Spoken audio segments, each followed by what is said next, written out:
Chapter 1355. Big Dipper looked at Yi Wanwan. Sis Feng, this is quite good already. When did your appetite get so big? What in the world do you want? Yi Wanwan thought about it and casually said, at least someone on Ji Xiuran's level? These people wouldn't understand if she used Si Yihan as an analogy, so Ji Xiuran's name surfaced in her mind. Ji Xiuran. Big Dipper was taken back and looked confused. Oh, is he more handsome than me? Emperor Ji. Autumn Water glanced at Big Dipper exasperatedly. Big Dipper finally realized Yi Wanwan was talking about Emperor Ji. Damn. Serious? Can we not have such high standards? I also like the independent state's #1 beauty. Do you see her paying any attention to me? Yi Wanwan smiled without saying anything. This was precisely her objective. With a request like hers, they could satisfy it if they had someone with Emperor Ji's good looks and forget it if they didn't. However, what Yi Wanwan didn't expect was that Autumn Water would secretly take out her phone and find Emperor Ji's number before texting him. Big Dipper had no choice but to tell the server to take this batch away. There was nothing to be done since Yi Wanwan didn't find anyone to her liking. At this moment, Yi Wanwan's phone started ringing. It was Lu Ying calling. Yi Wanwan stood up and left the private room immediately. She found a quieter place to take Lu Ying's call. Master, Lu Ying's voice resounded from the phone. Yi Wanwan wasn't too accustomed to Lu Ying's form of address. What is it? Yi Wanwan asked. Master, where are you? Lu Ying questioned. A nightclub, Yi Wanwan answered honestly. Lu Ying was silent for a moment before saying, Master? Old Zhang's group and I might have coincidentally gotten some leads on the 9th Master today. However, we don't have a permit from the independent state right now, nor do we have the funds and manpower, so it's rather inconvenient for us to investigate the lead. Agio's tracks. Yi Wanwan's eyes brightened when she heard that. Yi Wanwan merely wanted to find Si Yihan as soon as possible and return to China with him. The Yi family, the Si family, they had too many things to resolve. Moreover, Yi Xiaoting and Yi Mufan didn't have much time left. Their sentencing would be decided in about 5 more months. She had to find Si Yihan and return to China before then. What news did you get? Yi Wanwan asked hastily. Master, it's a long story. But don't worry, Master, we'll definitely get to the bottom of it. However, we need the independent state's permit and money, and also identities, Lu Ying replied. Yi Wanwan nodded. Permits and money weren't a problem, but the identities Lu Ying mentioned? He probably wanted to obtain a position in the Fearless Alliance so he could order around some members of the Fearless Alliance. It wasn't going to be easy though. We'll talk about it tomorrow. As for the permits, I've taken care of them already. You don't need to worry about money either, Yi Wanwan said. Lu Ying sounded a bit moved and hastily said, Thank you, Master. Lu Ying, you don't need to call me Master. I'll call you Sis Feng in front of other people, Lu Ying complied. A moment later, Yi Wanwan hung up the phone. It appeared that allowing Lu Ying and Old Jiang and his group to stay behind was the correct decision. She finally got news of Si Yihan after being in the independent state for so long. Hopefully, Lu Ying and the others could find some clear traces. After gathering her thoughts, Yi Wanwan turned to re-enter the nightclub. This girlie is pretty. Why didn't I see you earlier? Before Yi Wanwan could reach the room, a man blocked Yi Wanwan's path. How is she pretty? She's just a whore. A woman in red glanced at Yi Wanwan and snorted. Yi Wanwan frowned. Do they think I'm a hostess at this nightclub? Chapter 1356. Girlie, what's your name? Who's your leader? A middle-aged man unscrupulously checked out Yi Wanwan's figure. You've got the wrong person, Yi Wanwan coldly said as she glanced at the middle-aged man. The middle-aged man stared at Yi Wanwan, his lips turning up. Oh, you have quite the temper. Before Yi Wanwan could say anything, the woman in red haughtily examined Yi Wanwan with disdain evident on her face. She asked the middle-aged man, Brother Xiong, what's good about this trash? She pretends to be holier than thou, but she should look in the mirror first and see who she is. Ah, Xiaolan, don't be jealous. Brother Xiong still loves you. The middle-aged man lasciviously slapped the woman in reds, but as he said that, the woman in red pouted. Brother Xiong, what are you saying? I'm just afraid this trash won't service you well. That's not necessarily true. You can service me together tonight and you can guide her. How about it? The middle-aged man chuckled. The woman in red glanced at Yi Wanwan in contempt. Since that's what Brother Xiong wants, you'll service Brother Xiong well tonight. Do you hear me? Yi Wanwan had a humorless smile on her lips. No one had ever acted so presumptuously toward her in the independent state. Although Yi Wanwan knew she wasn't the genuine president of the Fearless Alliance, she was currently resting on the president's throne. Scram, Yi Wanwan said impatiently. You little bitch. Do you know who Brother Xiong is? Allowing you to service Brother Xiong tonight is 3 lifetimes of good fortune. Yet you're fucking pretending to be pure? The woman in red angrily glared at Yi Wanwan. Ah, Xiaolan, don't be so mean. You're going to scare this little miss. The middle-aged man smiled at the woman in red and walked to Yi Wanwan. Girlie, you haven't answered me. What's your name? The middle-aged man reached out for Yi Wanwan's cheek as he said that. Slap. Almost in an instant, Yi Wanwan slapped away the man's right hand. Ah, little miss has a fiery temper. Nice, your brother Xiong prefers them like this. Otherwise, it's like I'm fucking a dead fish. How boring. The middle-aged man licked his dry lips. Capture her and take her to Brother Xiong's house. The woman in red instructed the strong men standing nearby. The strong men accompanying them nodded and immediately walked forward, wanting to cart Yi Wanwan away. A cold glint flickered in Yi Wanwan's eyes as she swung a punch at one of the men's faces. Caught completely off guard, the strong man was hit and he staggered back, his hands clutching his nose as he collapsed onto the ground. A mere punch had broken his nose. You're asking for it, another strong man shouted upon seeing that, enraged. Scram! Yi Wanwan didn't relax her arm and dug her elbow mercilessly into that man's neck. The whole thing took only a dozen or so seconds, and 2 strong men had fallen to the ground already, howls of pain ringing from their mouths. You damn whore, you dare to resist? The woman in red screeched. Slap. Yi Wanwan snorted and backhanded the woman in red's left cheek. The woman in red was flabbergasted as she stared at Yi Wanwan while clutching her swollen cheek. Chapter 1357, Brother Xiong, this whore hit me. This damn whore dared to hit me, the woman in red screeched shrilly. The commotion attracted quite a crowd. Soon, the nightclub's corridor was filled with people, but everyone's expressions shifted when they saw the middle-aged man. Isn't that Yan Xiong? He's from the Yan family. What's this woman's background? She dared to offend Yan Xiong. Is she suicidal? Hee hee, I heard she's a miss at this nightclub. How gutsy is this woman to dare to offend Yan Xiong of the Yan family? She probably doesn't know Yan Xiong's identity.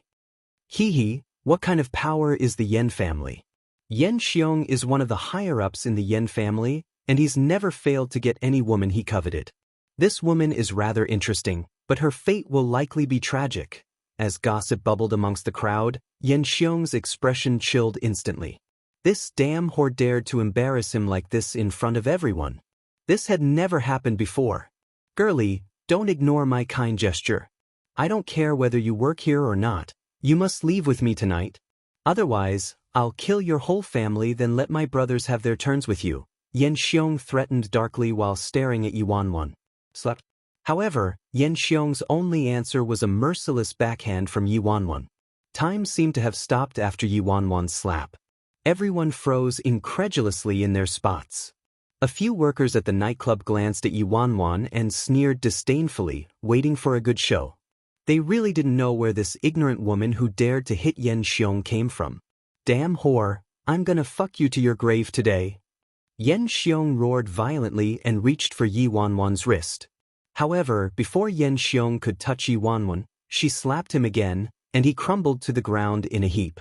A higher-up of the Yan family like Yan Xiong was rather martially talented when he was young, but his body had been destroyed by alcohol and sex in recent years, so how could he be a match for Yi Wanwan? Damn whore, you're dead. The woman in red stared at Yi Wanwan in disbelief. Yi Wanwan ignored the woman in red and kneeled down instead. She looked at Yan Xiong and sneered. Remember, I'm in room 302. Come and find me if you're a man. I'll be waiting for you. After saying that, Yi Wanwan left. Everyone looked at each other, bewildered. Was this woman a dumbass? Why didn't she flee after hitting Yan Xiong? She even told him her room number. Was she tired of living and wanted to die? That woman doesn't have some background, right? Background my ass. Who doesn't know the bosses of the independent state? I've never seen this woman before. She's probably fucking stupid. A moment later, Yi Wanwan opened the door and entered her private room. Xiaofeng, you're back. An extremely good-looking man wearing a black tailored suit with a bow tie sat silently on the sofa.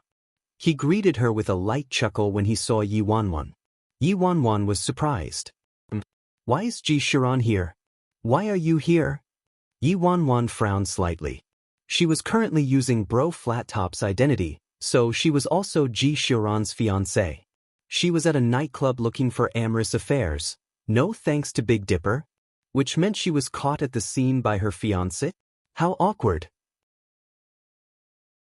Chapter 1358, 1358. Autumn Water told me earlier that you wanted to find someone like me, so I came to take a look. Do I suit your taste? Ji Shiran looked at Yi Wanwan with a sardonic smile and gentle eyes. Yi Wanwan involuntarily shivered. Ji Shiran wasn't spewing nonsense from a fury-induced craze, right? I'm his fiancée? I was caught at a nightclub seeking pleasure. Yi Wanwan thought about it from a different point of view. What if she caught Si Yihen at a nightclub seeking pleasure? Ji Shiran had to be mad from fury. Yi Wanwan glared at Autumn Water. Her mouth seriously deserved a slapping. Come here. Ji Shiran extended his right hand and gestured at Yi Wanwan before slapping the spot next to him. Yi Wanwan had no choice but to walk to Ji Shiran and sit down next to him. Could it be that Sis Feng and Emperor Ji are really a thing? How did Sis Feng get her hands on Emperor Ji? Sis Feng didn't drug Emperor Ji, right? Big Dipper looked like he had seen a ghost and stared at Yi Wanwan and Ji Shiran in disbelief. 7-Star glanced at Big Dipper. What are you looking at me for? Emperor Ji's famous for being an abstinent sage in the independent state, alright. Rumors say he's never touched a woman before. Damn, beautiful women surround him like flowers, but he doesn't even glance at them. If it was me, Big Dipper's expression became more and more surprised, and he turned to 7-Star. Also, Emperor Ji doesn't, what? 7-Star asked dryly. Doesn't, like men, right? Big Dipper finished. Before 7-Star could say anything, Big Dipper stared at 7-Star and exclaimed, Shit! I've also never seen you touch a woman. You can't possibly also like men, right? Big Dipper subconsciously withdrew and increased the distance between them. 7-Star examined Big Dipper aloofly. He didn't look interested in responding to Big Dipper. Is this place fun? Ji Shiran nonchalantly asked Yi Wanwan. Emperor Ji immediately glanced at the fresh meat in the room and continued, Are they good-looking? Before Yi Wanwan could say anything, the two fresh meat sitting next to Autumn Water were terrified with fright. This seemingly amiable and approachable man with a harmless and genial smile was actually the Emperor of Europe's underground, Ji Shiran. How could they not know Ji Shiran's great name as residents of the independent state? However, why was this man looking at them? Weren't they keeping Sister Autumn Water company? They were innocent. From now on, you can call me if you want to have fun. Ji Shiran looked away from them and turned back to Yi Wanwan with a faint smile. Big Dipper frantically gave Yi Wanwan a giant thumbs up as he quietly said to 7-Star, Say, old 7, Emperor Ji can't be jealous, right? Damn, Sis Feng actually managed to snag Emperor Ji. Am I dreaming? Yi Wanwan didn't have a chance to say anything before the room's door was kicked open with a bang. Brother Xiong, this is room 302. The damn whore who offended you is here. Two seductively dressed nightclub workers entered the room first and stood by the door. They looked at Yi Wanwan with sneers. Big Dipper and the others were startled, clueless about the sudden turn of events. A second later, Yan Xiong and the woman in red entered the room. Damn whore, you're seriously gutsy? Today, I'm gonna watch you die. The woman in red lit a cigarette and blew some smoke into the air while glaring viciously at Yi Wanwan. Chapter 1359. Yen Xiong gestured and dozens of people rushed into the room like a tidal wave. Damn whore, I'm gonna let my brothers have a good time today. Strip her. Yen Xiong sneered. Big Dipper finally realized what had happened. Where did these people come from? Were they tired of living and suicidally causing a commotion in their territory?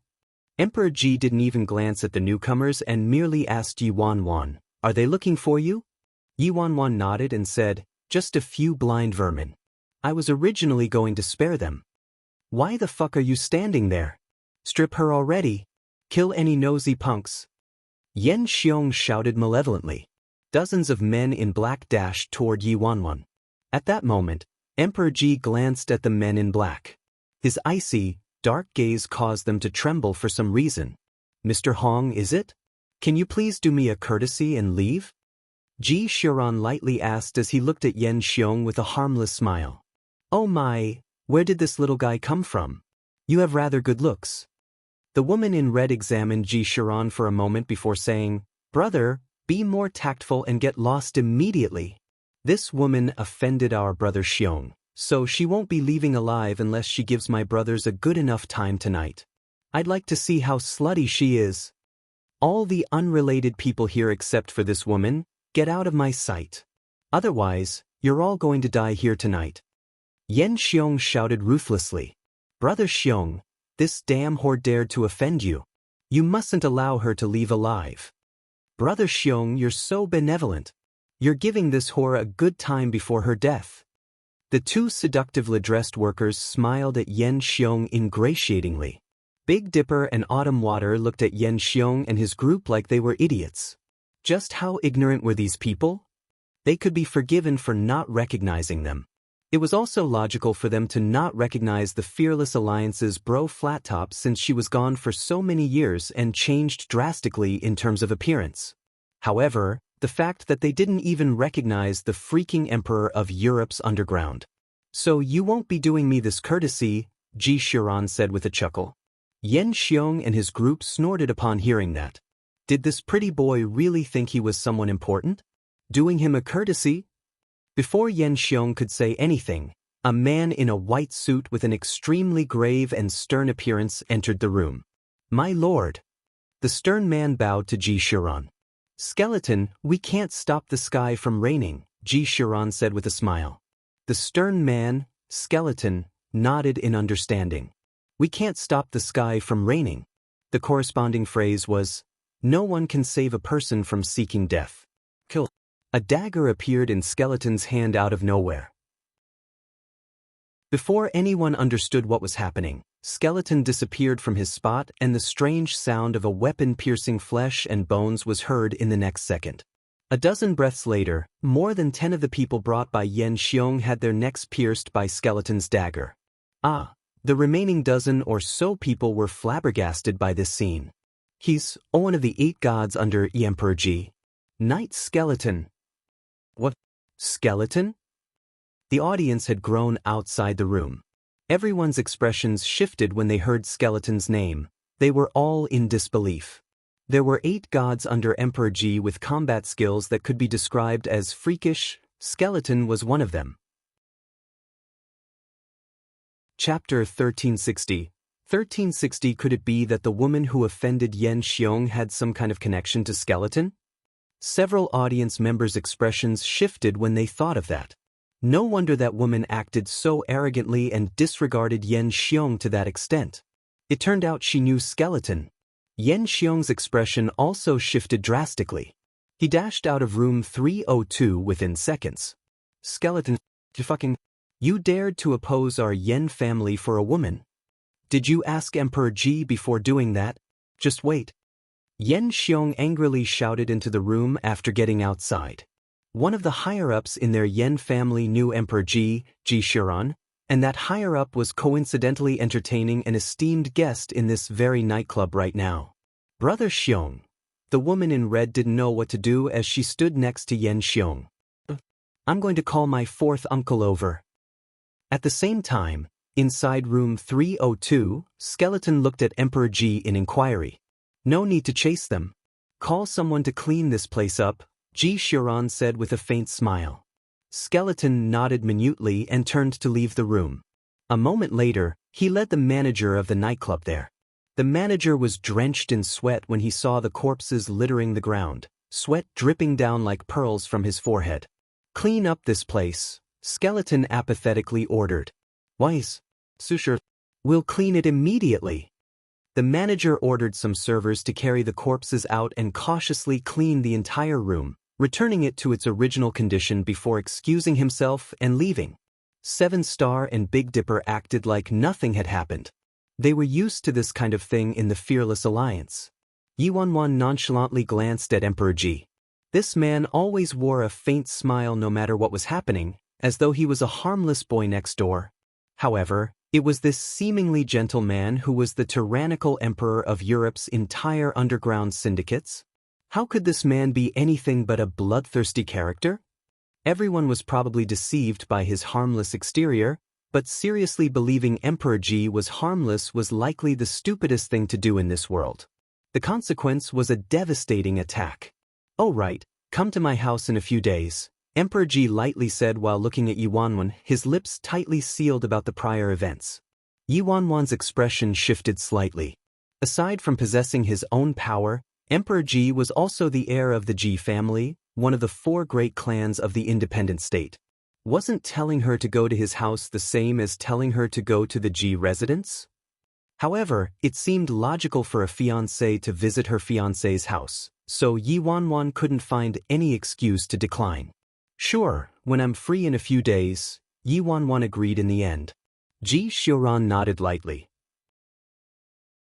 At this time, Yan Xiong had reached a certain luxurious private room at the nightclub. "Fourth uncle." Yan Xiong pushed open the door and entered, fuming with rage. There was a smiling elderly man with a head of white hair in front of him. Sitting next to the elderly man was an extremely aloof man. The man's eyes were akin to a perpetually frozen glacier, and he emitted a terrifyingly icy aura from head to toe. This man seemed to have been God's favorite. His appearance was absolutely stunning.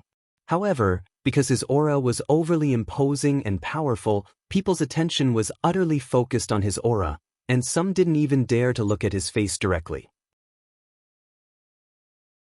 Chapter 1361. Lord, say, how about we submit this amount every month? Fourth Uncle Yan's tone was extremely cautious as he looked at the man with an ingratiating smile. "Fourth Uncle, don't talk anymore, I was bullied." Yan Xiong hastily walked toward the elderly man and the man when his fourth uncle ignored him. However, Yan Xiong had just approached when the man's utterly bone-chilling eyes examined him. A mere look caused Yan Xiong to feel like he fell into an icy pit, frost covering his arms and ice eroding his cells. "You fucking idiot!" Fourth Uncle Yan abruptly stood up and backhanded Yan Xiong's face without giving him another chance to speak. A crisp slap rang out. The force behind it was clear as day. Yan Xiong clutched his face and looked at the elderly man, baffled. He complained with outrage. "Fourth Uncle, why did you hit me? You little bastard, you rashly charged inside without seeing who I'm with. Do you want to die?" Fourth Uncle Yan shouted angrily. Fourth Uncle Yan looked at the man next to him with a simpering smile. "Lord, I've embarrassed myself. This is my nephew." But some blind idiot offended him. The man expressionlessly looked at Fourth Uncle Yan for a moment before apathetically saying, "Then scram outside if you want to talk." "Why, my lord, I'll go outside to talk right now," the elderly man nodded vehemently. Yan Xiong looked at the man with an astonished expression. Just what was this man's background and status that he dared to speak to Fourth Uncle like this? What was most abnormal was that Fourth Uncle remained bowing and servile toward this man. Wasn't this too excessive? Soon, the elderly man led Yan Xiong outside the room. "Fourth Uncle, who's that man? Why is he so arrogant?" Yan Xiong looked at his uncle with incomprehension written all over his face. When Fourth Uncle Yan heard this, he mercilessly slapped Yan Xiong's face. "Do you fucking want to die? Quiet down. If he overhears you, you won't even fucking know how you died. Isn't that too exaggerated? Be Emperor Ji, right?" Yan Xiong recalled how Skeleton also showed up at the nightclub. "Idiot, The lord inside is Lord Azura. Yen Xiong said. What? Lord Azura? Sweat and fright overcame Yen Xiong when he learned that man's identity. Lord Azura was the leader of Azura, one of the independent state's most terrifying powers once upon a time. People called him the Lord of Night. Cold, heartless, savage, and decisive. He held no regard for even the martial arts union. Rumors claimed Lord Azura had some connection to the independent state's recluse ancient clan, the Sea Clan. Alright, enough nonsense. What do you want? Fourth uncle asked. Yen Xiong immediately told fourth uncle Yen the whole story. Fourth uncle Yen grew furious upon hearing the events. That happened. Isn't Skeleton belittling our Yen family too much? I must make Skeleton give me an explanation tonight. Fourth uncle, Skeleton is under Emperor Ji. If we attack, wouldn't? Yen Xiong asked with a frown. No worries, I'll personally speak with Emperor Ji about this matter tomorrow, fourth uncle Yen replied. Soon, fourth uncle Yen called upon dozens of elite experts from the Yen family. No matter how strong Skeleton was, he wasn't a match for dozens of the top elite experts from the Yen family. Amongst the 8 gods under Emperor Ji, Skeleton's strength ranked the lowest. Rumors said Skeleton's specialty wasn't martial arts. His brain was best at being a military counselor. Chapter 1362. Soon, Yen family led fourth uncle Yen and the experts to the door of room 302. The woman in red and the 2 workers with heavy makeup and seductive clothes sneered when they saw fourth uncle Yen's appearance. Time to watch how that woman would die this time. Bang! Yen Xiong kicked the door open. Big Dipper and 7-Star frowned. You bastards are going to die today. The woman in red lit a cigarette and sneered as she looked at Yi Wanwan and Ji Shirun. Let's see how fucking egoistical you'll be now. The 2 seductive women also interjected with a sneer. Fourth uncle Yen slowly entered room 302 and was about to say something but froze in his spot when his eyes swept over the room. Fearless Alliance's Big Dipper. 7-Star. Autumn Water. Aside from these people, the man on the sofa languidly glanced at him with an aloof smile. You pieces of shit dared to offend me? Yen family sneered. You must all die tonight. Skeleton, our Yen family has connections to Emperor Ji. You dared to offend me tonight. Let's see how you'll explain yourself to Emperor Ji tomorrow. Then Yen Xiong ordered the elite experts brought by fourth uncle Yen. Attack! Leave me the damn horn next to the pretty boy. You're reading on BOX and OVIL. Thanks. However, Yen Xiong had just spoken when fourth uncle Yan's expression drastically changed, and he ruthlessly backhanded Yen Xiong's face. Fourth uncle, why did you slap me again? Yen Xiong was baffled as he clutched his face and looked at his uncle. Fourth uncle Yen didn't pay any attention to Yen Xiong though. He walked toward Ji Shiran and hastily said with a simpering smile, Emperor Ji, why are you here? The woman in red and 2 seductively dressed workers were utterly flabbergasted, their sneers frozen on their faces. The audience outside the door, which kept increasing in number, was also incredulous. That man was actually the greatly renowned Ji Shiran in the independent state. Emperor Ji. Could it be the woman who slapped Yen Xiong earlier is Emperor Ji's lover? I think it's possible. No wonder she's so gutsy and arrogant. It turns out she latched onto the powerful Emperor Ji. Yen Xiong is out of luck this time. That's not necessarily true. She's just a mere toy. The Yen family is quite strong, and Emperor Ji is friends with the previous head of the Yen family, so Emperor Ji probably wouldn't have a fallout with them because of a mere woman. The audience fervently gossiped amongst themselves. Yen Xiong froze in his spot. That man is Emperor Ji. Ji Shiran chuckled lightly and said, I came to spend some time with my friend, but I seem to have offended someone from your Yen family just now. Do I need to apologize? Apologize? Why in the world would you need to apologize, Emperor Ji? My nephew must have been blind and caused some misunderstanding. Emperor Ji, your esteemed self is benevolent, so please don't punish us for this matter. After all, it's just a woman. Fourth uncle Yen requested, falling all over himself. Punish. Ji Shiran smiled and shook his head. I won't punish you. Haha, that's great. Normal people couldn't compare to Emperor Ji's generosity. I'll thank Emperor Ji first, fourth Uncle Yen hastily said with a grin. However, Ji Xiaoran looked at fourth Uncle Yen and smiled. I might not punish you, but you have to ask the Fearless Alliance whether they'll punish you instead. The Fearless Alliance? Fourth Uncle Yan's brows furrowed slightly. Big Dipper, 7-Star, and Autumn Water were the confidants of the Fearless Alliance's president from back then. They were once fearsome, but they had lost all real power in the Fearless Alliance following the president's disappearance. Chapter 1363. Ha, Big Dipper, 7-Star, how about you give me some face and forget about this matter?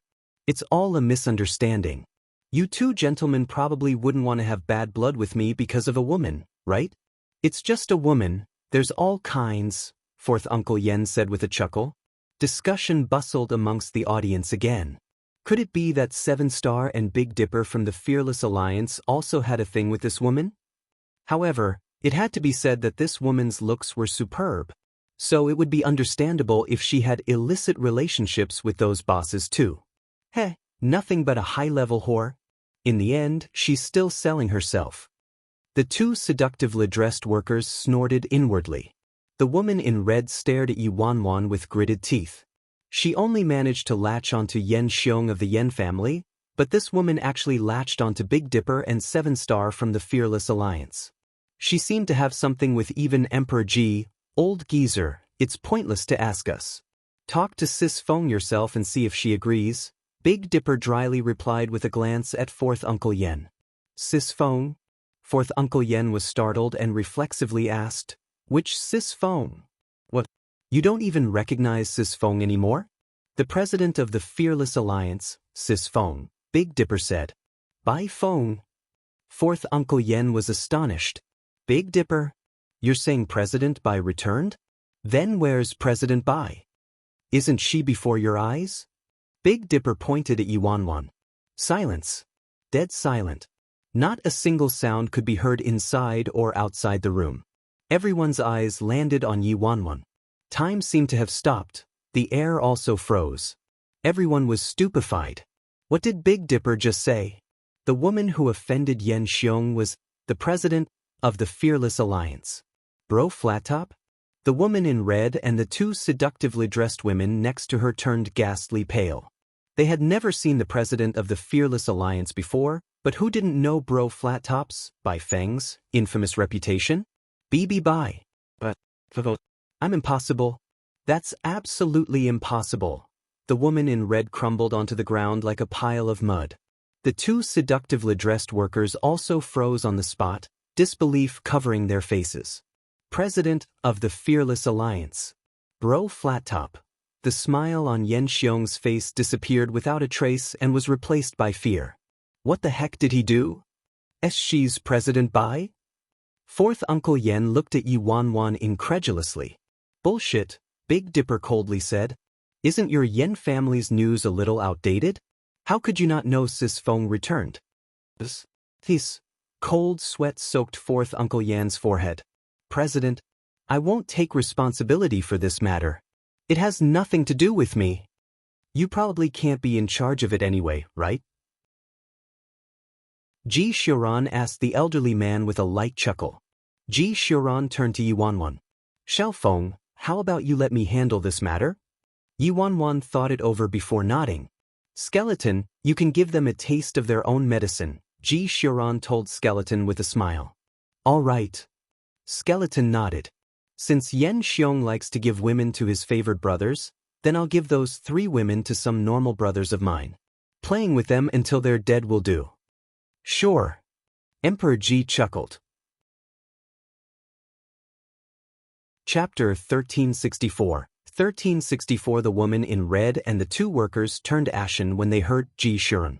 Never would they have expected the girl they called damn whore would actually be the president of the Fearless Alliance. Bro Flattop. President Bai. I was wrong. I didn't do it on purpose. I beg you to spare me. I won't ever do it again. One of the workers knelt next to Yi Wanwan instantly and begged crazily. Autumn Water abruptly stood up and kicked out her leg, the tips of her high heels mercilessly striking the woman's forehead and sending the woman several meters back. Impudent trash. Autumn Water coldly glanced at the woman and sat back down. TSK, pitiful people must have something detestable about them. Even if she was a normal person, she didn't provoke you. Just because she's taller than you, has a bigger chest than you, and is better looking than you want nothing more than for her to die? What a damn whore. Big Dipper sneered at the woman in red and the two workers. Leave. Ji Shiran waved his hand lightly with a smile on his lips. Skeleton nodded and ordered someone to cart away the withered Yen Xiong and 3 women out of the room. Fourth uncle, save me. This is a misunderstanding. This must be a misunderstanding. Yen Xiong returned to his senses and couldn't help but beg his uncle to save him. Shut up. Fourth Uncle Yen glared harshly at Yen Xiong. What a useless idiot. You asked for death yourself. No one can save you, don't drag me down with you. No, Fourth Uncle. Isn't our Yen family sheltered by Azura? We pay tribute every month. Isn't Lord Azura also here? Fourth Uncle, quickly tell Lord Azura to come out. Quick. Yen Xiong frantically shouted. However, Fourth Uncle Yen merely chortled. Just who was Lord Azura? Why would he interfere in this trivial matter? Moreover, it was a rule for the Yen family to submit a tribute to Azura every month because the Yen family's territory was situated in Azura's territory, but submitting a tribute didn't mean Azura would shelter them. It wasn't like they were giving a protection fee. If anything, Lord Azura would shelter the head of the Yen family. What did he have to do with nobodies like them? Soon, Yen Xiong's cries for mercy grew distant until they faded. Inside the room, Ji Shiran courteously smiled at Fourth Uncle Yen and said, If there's nothing else, please leave as well. Wise. President Bai, it was our wrongdoing today. We'll definitely apologize later. I'll take my leave now. Fourth Uncle Yen wiped away the sweat on his forehead and promptly left the room. The old geezer seriously has a flowery tongue. Big Dipper snorted. That fourth uncle is the Yen family's diplomat and has a belly full of evil tricks. Before the president returned, he was plotting against our fearless alliance. What a mood killer. Autumn Water snorted. Xiaofeng, let's go back. Sure. Yi Wanwan nodded. She wasn't interested in this kind of place from the start, so she wanted nothing more than to leave sooner. Everyone got up and left the room. When they left the room, a group of men in black walked downstairs, as though escorting an important person out of the club. Who is that? What an ostentatious entourage. Big Dipper leaned against the door as he looked ahead with curiosity. Yi Wanwan followed Big Dipper's gaze and looked toward the center of the men in black. What she saw startled her though. Chapter 1365. She only saw the back of the man in the center, but that silhouette was too familiar. Si Yihan's face instantly appeared in Yi Wanwan's mind. She couldn't be certain, but that figure's back was simply too similar.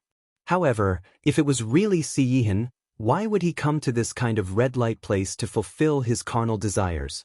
Yi Wanwan never would have expected she would silently hypothesize how she would feel if it was Si Yihan who was there a second ago and would see his familiar figure as soon as she stepped outside. Si Yihan. Yi Wanwan subconsciously shouted at that person. The man entered a black car in the center of the motorcade and had just closed the door when he heard a voice that he had yearned after for many days. Moreover, that voice seemed to be calling his name. Ninth brother, what is it? Lin Kei, who was sitting next to the man, asked when he saw something off about the man's expression. Nothing, the man replied aloofly. Ninth brother, what is it? Lin Kei pursued, unwilling to give up when the man looked like he had something on his mind. The man was silent for a moment before asking, Did you hear it? Hear? Lin Kei was startled. Hear what?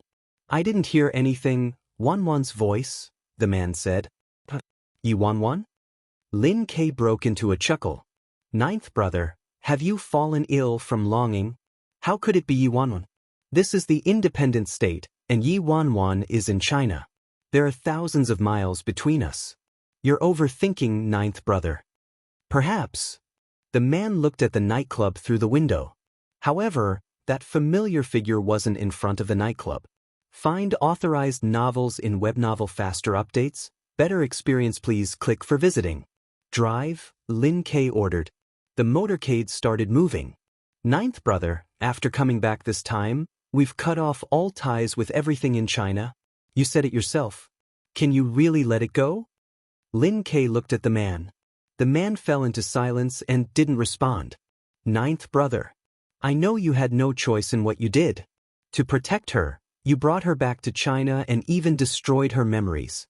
Now, you had to painfully leave. However, it's a good thing. She will only be safe in China. She can start a new life there and will never again see this place that provoked fear in her, the independent state. Lin K sighed. A moment later, the man looked outside, his eyes unfathomable. The night was dark, and the pattering rain drizzled onto the ground. Inside the nightclub, Big Dipper looked at Yi Wanwan, who was suddenly dazed, with his brows furrowed. Sis Feng, what happened? Yi Wanwan gathered her emotions upon hearing that and said, It's nothing. Did she go crazy from how much she wanted to find him? She thought a random silhouette was Si Yihan? Bullshit, I know you best. Something must have happened. Alright, why did you call Si? What is it? Alright, Si Yihan just now. Who's Si Yihan? It's not some lover you found while you were missing these past years, right? Big Dipper looked at Yi Wanwan with astonishment. Si Yihan. Ji Shiran murmured this name, an indescribable glint flickering through his eyes. I said it's nothing. Are you blind? Yi Wanwan snapped with a glare at Big Dipper. What does this have to do with being blind? Shouldn't it be deaf? Big Dipper was bewildered. Chapter 1366. 1366. You're stepping on my foot, Yi Wanwan coldly said in the midst of her swirling thoughts and emotions. Big Dipper looked down. He really had accidentally stepped on Sis Feng's shoe. Xiaofeng, I'll take you home, Ji Shiran said. Okay. Yi Wanwan nodded and followed Ji Shiran into his car. Big Dipper, 7-Star, and Autumn Water all left as well. Ji Shiran drove to Yi Wanwan's inauspicious abode and stopped. Yi Wanwan was about to leave when Ji Shiran called her. Xiaofeng. Ji Shiran looked at Yi Wanwan.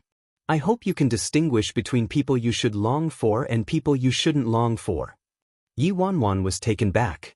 What did he mean by should long for and shouldn't long for? Before Yi Wanwan could ask any more questions, Ji Shiran drove away.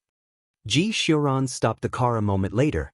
He took out his phone and dialed a number. Emperor, what's your order? A creepy voice was heard from the other end.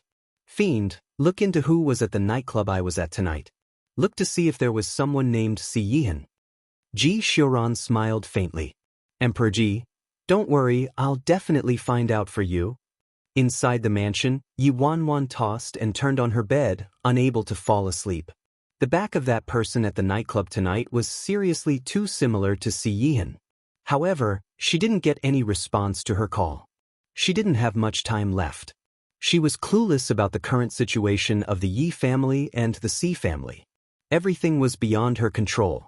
While Yi Wanwan was lost in thought, she heard some sounds coming from her enormous mansion, sounds that were especially strange this late at night. Yi Wanwan sat up on the bed instantly. Her burrows were deeply furrowed together as she looked around her. For some reason, the words Yi Shuihan told her earlier today appeared in her mind. A dismemberment case once happened in this unlucky house. It was haunted. All of Yi Wanwan's hair stood on end when she thought of that, and a chill crawled down her back. This unlucky house really wasn't haunted, right? Yi Wanwan gathered her thoughts and carefully listened to her surroundings.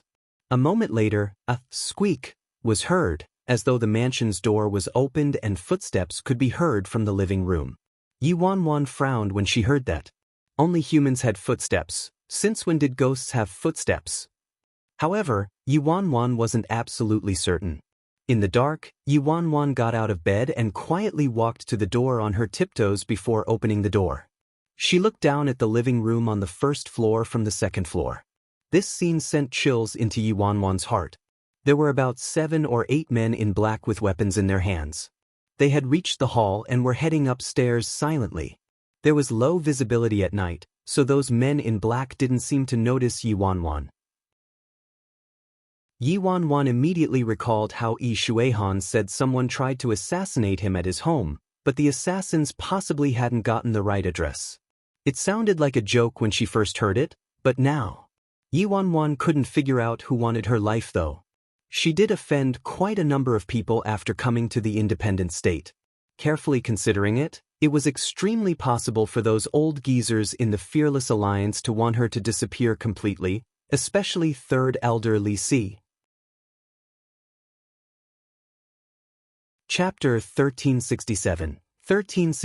Speaking of which, besides the bosses she offended, Bro Flattop herself probably offended a countless number of people. If those bosses shifted the blame onto her, this would be a great misunderstanding. With a deep frown, Yi Wanwan watched the men in black at the front slowly creeping upstairs. Thankfully, she couldn't fall asleep. The consequences would be too horrible to contemplate otherwise.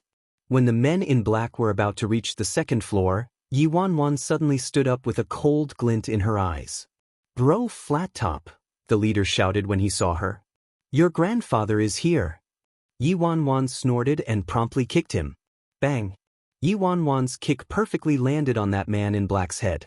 A second later, the man in black rolled down the stairs, knocking down the other men behind him. Visibility was low at night, so they couldn't avoid him even if they wanted to. Yi Wanwan used the stair railings and jumped down into the living room without any hesitation. These men in black came to assassinate the president of the Fearless Alliance, so every single one of them had to be very strong. Yi Wanwan wasn't a fool. Why would she fight with those men? Of course she'd flee first.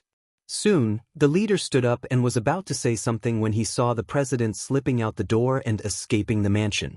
"Chase! She must die tonight," the leader shouted furiously. The men were extremely fast. They turned into dark shadows and chased after her. Outside the mansion, Yi Wanwan couldn't differentiate north from south and could only concentrate on fleeing for her life. Those men in black clearly wanted Bro Flattop's life. She might be a decent fighter, but her skills were nothing in the face of these professional assassins from the independent state. As Yi Wanwan ran, she looked behind her.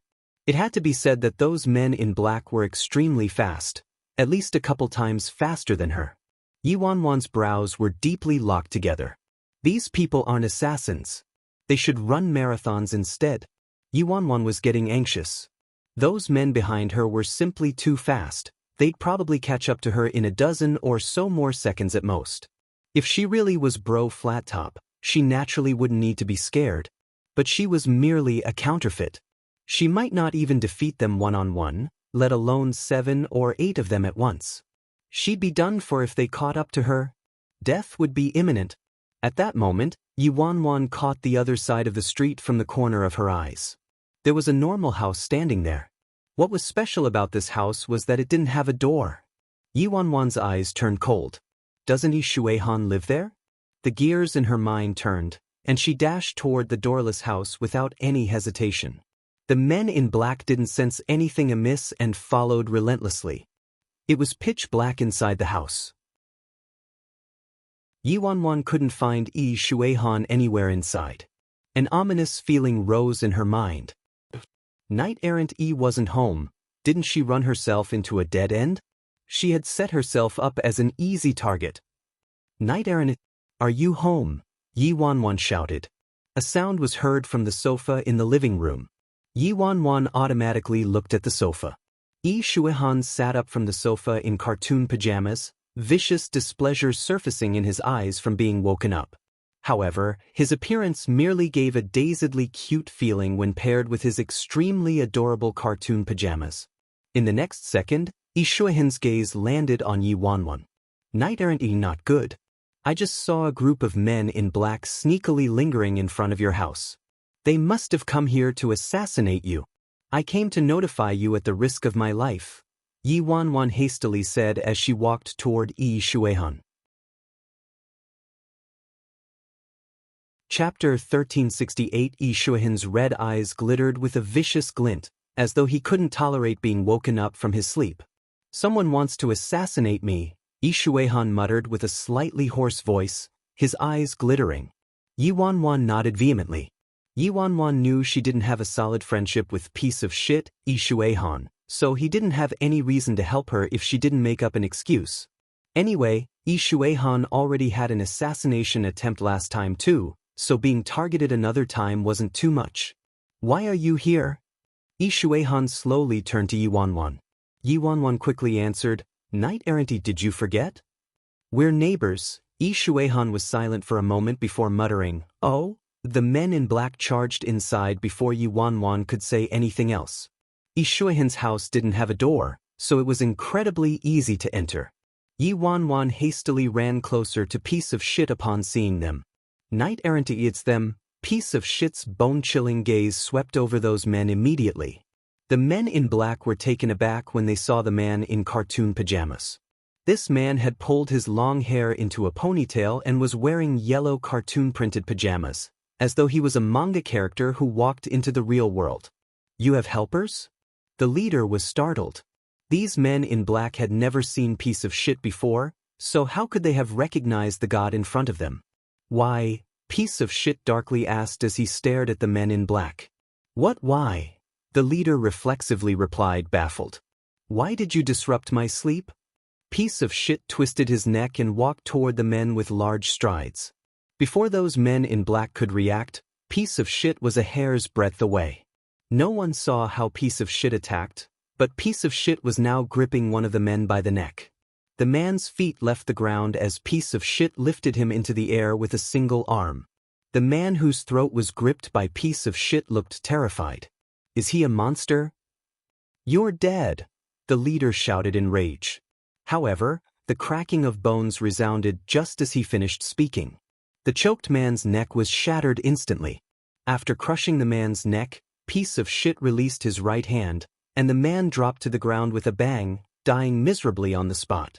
What did you just say? Piece of shit's gaze landed on the leader.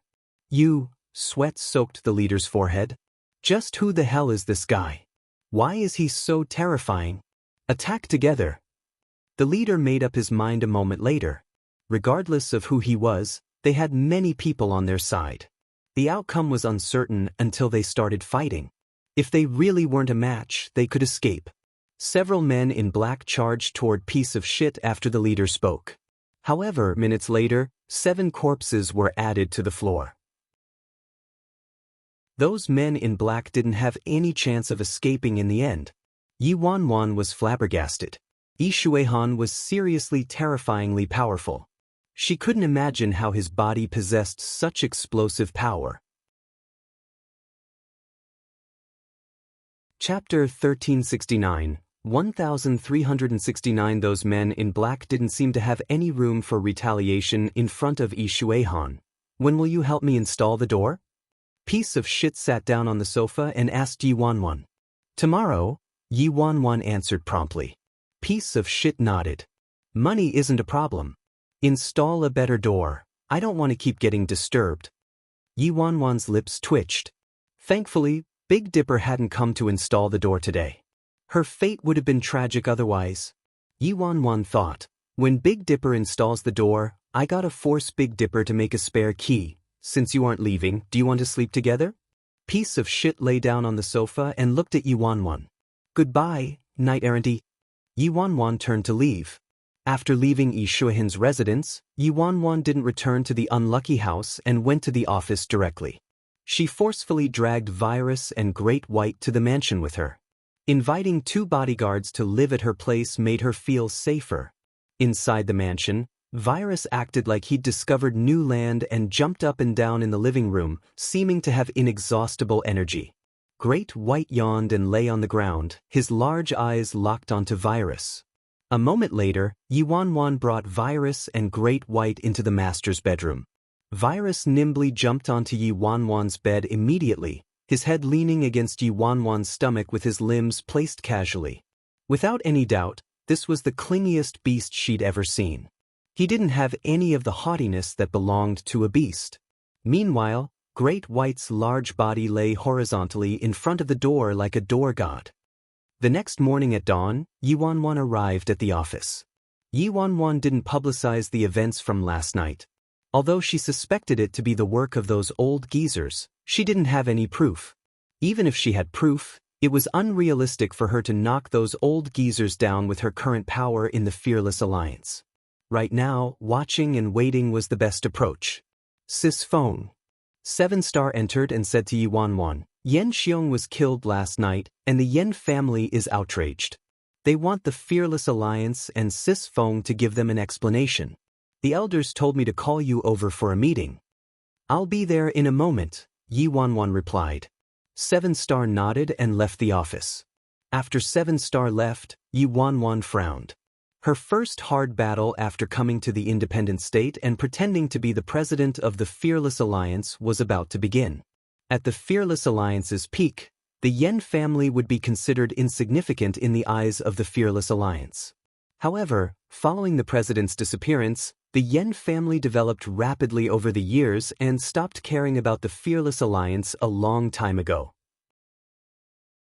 Yesterday, it was Emperor Ji who killed Yen Xiong, but the Yen family directed the blame onto the Fearless Alliance. A moment later, Yi Wanwan got up and left the office, heading for the conference room. Inside the conference room, aside from third elder Li Si, 2 other elders were present. The remaining attendees were the higher-ups of the Fearless Alliance. President, you just returned. How did you stab the hornet's nest already? Li Si criticized with a sneer as soon as Yi Wanwan appeared. Several higher-ups nodded vehemently and voiced their agreement. Although they didn't explicitly say Yi Wanwan acted poorly, their words implicitly expressed their blame. Yi Wanwan didn't say anything and walked forward, pulling back the chair in the center of the conference room before sitting down. Chapter 1370 President. As you know, the Fearless Alliance's power these days can't compare to our power during our peak. In contrast, the Yen family has developed quite nicely. President, even if you wanted to attack the Yen family, shouldn't you have carefully decided on the plan and strategy? Otherwise, aren't you just shoving the Fearless Alliance toward a fire pit? The elderly man in white next to third elder said with a snort. Yi Wanwan had seen this elderly man in white a few times before. He was a higher-up who belonged to third elder's faction. Also, after Lord Azura returned, the Yen family decided to offer tributes to Lord Azura every month. President, your attack on the Yen family is the same as challenging Lord Azura's authority. Have you considered the consequences, President? The elderly man started pressing aggressively upon seeing a lack of response from Yi Wanwan. Yi Wanwan was smiling satirically in her mind. In their mouths, it was like she was deemed guilty of these groundless crimes already. How could Yi Wanwan not understand that these old geezers didn't actually care whether she attacked the Yen family and killed Yen Xiong or not? If people were out to condemn you, they could always make up an accusation. President, I think, you better give the Yen family an explanation about this matter, as well as an explanation to the brothers and sisters of the Fearless Alliance. The elderly man in white twittered on ceaselessly. Yi Wanwan's gaze languidly landed on the elderly man as her fingers lightly tapped the conference table. You are telling me how I should act? Yi Wanwan icily stared at the elderly man. I wouldn't dare. I'm not teaching President how to act. It's just you're a little young, President, so you act without thinking sometimes, the elderly man replied. That's right, the President has insufficient experience. The current independent state isn't the independent state from back then anymore. Not everyone can continue to call the wind and summon the rain. President, please have greater considerations about the Fearless Alliance, and don't do whatever you want. We originally thought the President could lead the Fearless Alliance back to the peak the sooner she came back, but now, it looks like... Sigh. Discussion ran rampant amongst the higher-ups that belonged to the Elders faction.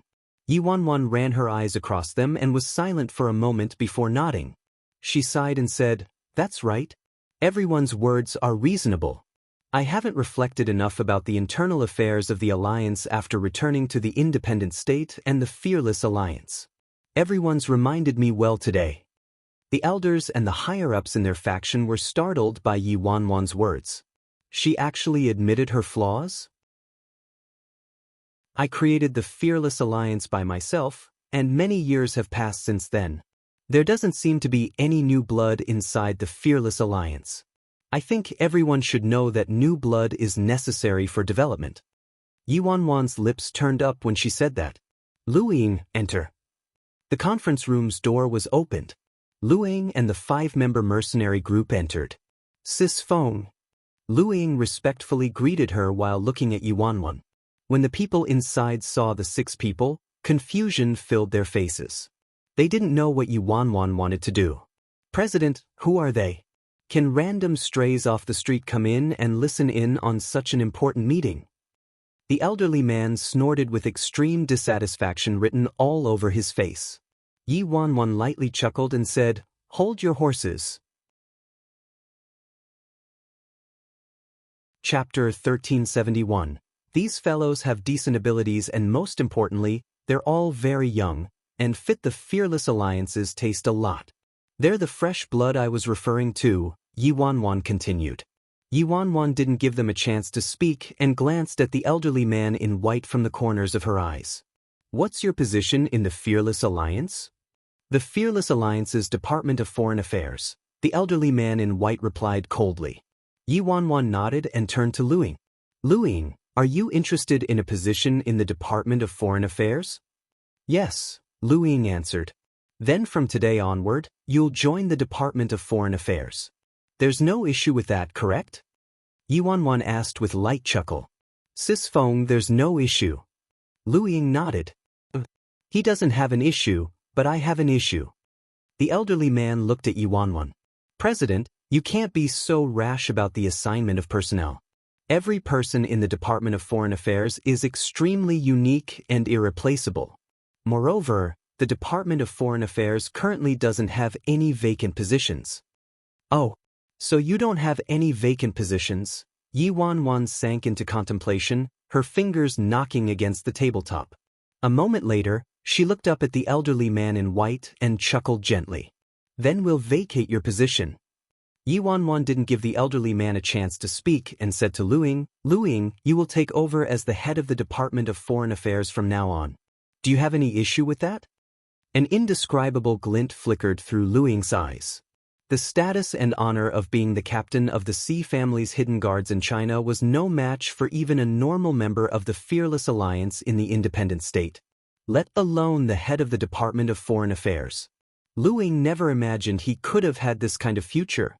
Lu Ying didn't say anything and walked to the elderly man in white. Before the elderly man could react, Lu Ying picked him up from his chair and threw him to the side. In front of everyone's eyes, Lu Ying sat down in the elderly man's position and looked at Yi Wanwan. Sis Feng, there are no issues. The Fearless Alliance's Department of Foreign Affairs was composed of normal people without much combat skills. So how could the elderly man in white stop Lu Ying? Nonsense. Utter nonsense. The elderly man yelled angrily. Even if you're the president, you can't be so lawless. I was the one who created the Department of Foreign Affairs with my own hands. Who'd dare to steal my spot?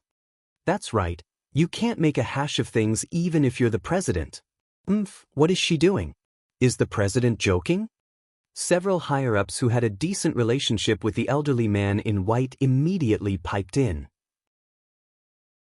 Yi Wanwan's bone-chilling eyes swept over the room before landing on the elderly man in white. Her lips turned up in a wicked smile. I'm afraid you've mistaken something. The Department of Foreign Affairs is yours? Then do you know that the entire Fearless Alliance is mine? Yi Wanwan snorted and continued, I'm afraid everyone here has nearly forgotten all about me since I was gone for so long. The things I do, the things I decide, do I need to ask for your opinion? Yi Wanwan's words rendered everyone speechless. Elders, you must give me justice. The elderly man in white immediately turned to Third Elder and the other elders. Third Elder Li Si smiled and drank some tea before saying, the president is right. The entire Fearless Alliance is the president's, so people shouldn't comment needlessly on the mobilization of personnel. Moreover, as the president said, the Fearless Alliance also needs fresh blood. Chapter 1372. 1372. The elderly man in white gritted his teeth and wanted to say something but swallowed his words. However, Third elder changed the topic and looked at Yi Wanwan sardonically. The Department of Foreign Affairs is responsible for negotiating with outside factions. Since the president changed the head of the Department of Foreign Affairs, this newly installed brother will need to be responsible for negotiating with the Yen family this time. If anything goes wrong, he will need to take full responsibility. Lu Ying's brows furrowed slightly. He hadn't been in the independent state for a long time, so he wasn't familiar with the Yen family or its strength relative to the Fearless Alliance. Rashly negotiating with them with such a lack of knowledge was disadvantageous to both the Fearless Alliance and Miss Wanwan. Third elder is right. We naturally won't say anything about your decision, President, but you will have to also be responsible for this since you changed the head of the Department of Foreign Affairs, another elder interjected. Yi Wanwan looked over the elders present. These old geezers were craftier than foxes. She originally thought she could take them down a notch but didn't expect them to have a corresponding tactic. Lu Ying just arrived in the independent state and was just forcefully installed into his position in the Department of Foreign Affairs, so it was unrealistic for him to negotiate with the Yen family right now. Just as Third Elder said, any slip-ups that happened would not only be Lu Ying's responsibility but also her responsibility as the president of the Fearless Alliance. That's none of your business, Yi Wanwan said coldly. Since you've made up your mind, President, us old fellows naturally don't have any objections, Third Elder Li Si said with a smile. Yi Wanwan immediately waved her hand. Meeting adjourned. The people in the conference room all stood up and followed the elders out of the room. The only people left in the giant conference room were Lu Ying and the 5-member mercenary group. Yi Wanwan didn't leave either, of course. Master, old Jiang turned to Yi Wanwan. He couldn't quite understand the current situation. Yi Wanwan took out 6 silver tablets and threw them at the people present. Independent state permits. Don't lose them, Yi Wanwan said. Independent state permits were forged by pure silver and were engraved with the owner's information, representing the owner's identity as a resident of the independent state. If they were examined by the Martial Arts Union, they merely needed to display these permits. They were akin to ID cards of other countries. After receiving their independent state permits, Lu Ying, Old Jiang, and the others turned rather excited. Now that they had these, they could openly travel through every city and corner of the independent state without any more worry or fear. Master, this thing is really pretty, little Lolita was exuberant as she held the permit. Old Jiang. Yi Wanwan turned to Old Jiang and said, from now on, you will be in the Fearless Alliance's Department of Foreign Affairs. If you have any issues, contact Lu Ying directly. If Lu Ying can't resolve them, come find me. Yes, Master. Old Jiang nodded. A department like the Department of Foreign Affairs was mainly responsible for contacting and negotiating with the outside factions and didn't require any martial arts capabilities, so it was fairly suitable for them. An independent state power like the Fearless Alliance was full of talented individuals in hiding, so there really wasn't another department suitable for them except for the Department of Foreign Affairs.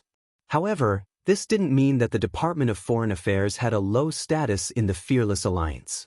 In contrast, the Department of Foreign Affairs had an extremely high status and played a decisive role. Between civil officials and military generals, the Department of Foreign Affairs held a civil official position in the Fearless Alliance. Chapter 1373, Sis Feng, how should we resolve the Yen family matter? Lu Ying asked Yi Wanwan with a frown. Third Elder Li Si was obviously discontent and deliberately made things difficult for them. Since you've been promoted to this position, you have to handle it. How about this? Make an appointment with the Yen family, and I'll attend it personally. Yi Wanwan looked at Lu Ying. Lu Ying nodded. It would be great if Yi Wanwan could personally meet and negotiate with them. Oh right, do you have any news about Audio? Yi Wanwan asked Lu Ying. I do have some news. Lu Ying pondered it for a moment before looking up and saying, Old Jiang and I coincidentally passed by a branch of an ancient clan of the independent state and might have seen Ninth Master, but we couldn't confirm it since he left with a large entourage and we couldn't see him clearly. A branch of an ancient clan? Yi Wanwan became pensive. The independent state had some secluded ancient clans aside from the factions on the surface. These secluded ancient clans were all descendants of the legendary person who created the independent state, so they had a common origin. However, due to civil war, these ancient clans fractured and were completely independent of each other now. That's right, it's the Sea clan, Luing nodded. This ancient clan surname is rather coincidental, but based on my knowledge, they don't have a solid connection with the Sea family in China. As for whether Ninth Master has a connection with the Sea clan in the independent state, that requires further investigation. Go investigate it. Tell me as soon as you have news, Yi Wanwan said. All right, then we'll take our leave now. Lu Ying nodded. Hold on, Yi Wanwan called after them. Master, do you have any more orders? Old Jiang asked Yi Wanwan. You've seen my current situation in the Fearless Alliance. My power as the president of the Fearless Alliance is almost completely voided by those old geezers, so there's also a very important matter aside from looking for Agio's whereabouts. Sis Feng, what is it? Lu Ying asked. Help me raise a large army. Yi Wanwan's lips turned up with an indescribable smile. The independent state doesn't lack experts, but do you know what it lacks? What? Bearded man reflexively asked. It lacks money. Yi Wanwan chuckled lightly. The independent state has a copious amount of martial experts, so it isn't easy for experts to earn money. It's unlike China, where experts are lacking. How could it be easy for them to earn money? In China, mere amateurs like you could earn money wherever you go and you could become a mercenary or a captain of the hidden guard. Lu Ying, Old Jiang, and the others blushed upon hearing that. In China, they were considered experts, but they were worlds apart from the experts in the independent state. They were nothing. As Yi Wanwan said, with their capabilities, they could probably only be bodyguards at most in the independent state. Help me recruit people. I only want experts, Yi Wanwan ordered. Master, we don't have money, long-haired man replied. Get some from the finance department if you don't have money. The martial arts union sent me a large sum of money just today. Take all of it. If it's not enough, use money from the Fearless Alliance directly. Remember, recruit as many experts as you can. Money isn't a problem. Yi Wanwan chuckled. Chapter 1374. Using the Fearless Alliance's money to build her own power was a feeling that was difficult to describe. Old Jiang chuckled eerily. Master, I'm good at that. Nothing is a problem as long as we have money. However, whose name should we use to recruit people? The Fearless Alliance's? Yi Wanwan involuntarily got lost in thought. No way could she use the Fearless Alliance's name to recruit people. If she used the Fearless Alliance's name, what would that have to do with her? What she needed was a power that solely belonged to her and was completely unrelated to the Fearless Alliance. A moment later, Yi Wanwan's eyes glinted as she said, use the Rose of Death's name. After Yi Wanwan finished discussing the details with Old Jiang, Lu Ying, and the others, she led them to the finance department to withdraw all the money the martial arts union sent to them that day. Yi Wanwan returned to her office afterward. Inside the office, Big Dipper was dressed in a worker's clothes with an orange cap on his head as he sat in Yi Wanwan's office chair. He had one leg propped above his other knee as he chewed on an apple that Yi Wanwan bought for her office while humming a tune that Yi Wanwan couldn't figure out. Is my chair comfortable? Yi Wanwan asked Big Dipper after entering the office. Big Dipper stood up from the chair as soon as he saw Yi Wanwan, an embarrassed smile covering his face. The doors installed? Yi Wanwan asked him. Big Dipper nodded frantically. It's installed. Sis Feng, what the heck is going on? When I went to install the door this morning, piece of shit actually appeared. Yi Wanwan was at a loss for words. That was Yi Shuihan's house, of course he'd be there. Fuck me, when I got there, piece of shit was actually sleeping on the sofa. I accidentally woke him up? That fucker has an awful temper when he wakes up and wanted to kill me. Thank goodness I was wearing worker clothes and carrying a door, so his temper chilled a little when he realized I came to install a door. Otherwise, he'd seriously have beaten me to death. Big Dipper complained grievously. This job was too dangerous. The key, Yi Wanwan said. Big Dipper immediately took out a key from his pocket and handed it to Yi Wanwan. Sis Feng, why did you want piece of shit's house key? Big Dipper looked puzzled. It can't possibly be, do you and piece of shit have a thing? After Yi Wan put away the key, she rolled her eyes at him. What a wild imagination. Sis Feng, I'm not lecturing you, but don't seduce every good-looking person you see. It might cost you your life. Don't you know how to talk? Yi Wan rolled her eyes again. Do I look like someone that immoral? Big Dipper became embarrassed when he saw the displeasure on Yi Wan's face. I was just joking. All right, the martial arts union said they gave you the money and permit already, so you should act soon, Sis Feng. Yi Wan snorted when she heard Big Dipper's words. The martial arts union wanted to use her as a knife to stab Azura. But how could it be so easy? Even if Azura just revived from the ashes, they definitely maintained their spirit and military strength. How could they be so easy to handle? A slight careless mistake and she might even lose her life. Tell the martial arts union that the Fearless Alliance will decide for itself when it will attack, Yi Wan said. Big Dipper was pensive. Sis Feng, it'd be best if we didn't challenge the martial arts union's authority. It might be hard for them to eradicate Azura at its peak, but it wouldn't be difficult for them to destroy us. Chapter 1375. Yi Wan turned pensive herself when she heard that. Since the beginning of history, the martial arts union was the strongest power in the independent state and was considered the official power that maintained the balance in the independent state. In times of necessity, even the 4 great clans would help the martial arts union with everything they had. Yi Wan wagered that the reason the martial arts union wanted to suppress Azura was that Azura refused to be controlled and supervised and often challenged the authority of the martial arts union. However, Azura didn't violate any of the independent states' rules. Hence, the martial arts union would hold back its troops without moving on the surface but gathered factions like them to fight with Azura to the death in private. Oh right. Big Dipper continued before Yi Wan could say anything. The martial arts union also sent a few dozen people here to help you, Sis Feng. A few dozen? Yi Wan snorted. How generous of the martial arts union to send me a few dozen people. They consider that manpower? They're decently strong. I arranged for them to stay in the hotel next to the Fearless Alliance, Big Dipper said. Yi Wan pondered over it for a moment. Her eyes shifted and a smile turned up on her lips. Yi Wan summoned Luing, Old Jiang, and the others and headed to the hotel Big Dipper mentioned. When Yi Wan opened the room door, she was seriously dumbfounded. Inside the giant suite, there were 20 to 30 people who were eating instant ramen and drinking bottled water. Who? A middle-aged man's cold gaze landed on Yi Wan. How insolent! It's the president of the Fearless Alliance, Bai Feng. Luing reprimanded. Bro flat top? The people inside the room were all shocked and turned to Yi Wan. Everyone, were you sent by the martial arts union? Yi Wan casually sat down on the sofa and looked at them. Sis Feng, yes, the martial arts union sent us to help you challenge Azura.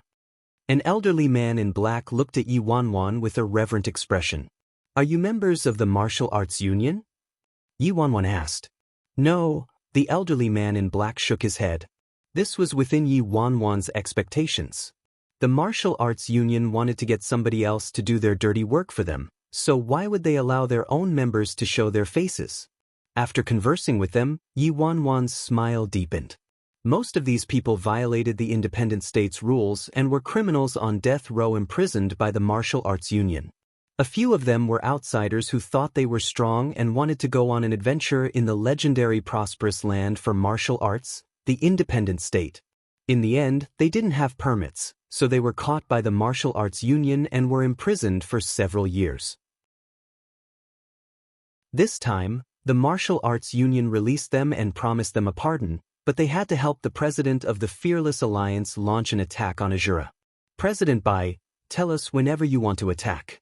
We'll do anything as long as we can get our freedom, said a young man around 20 or so years old. Yi Wan chuckled lightly and gave Old Jiang a look. Old Jiang understood and looked over the group.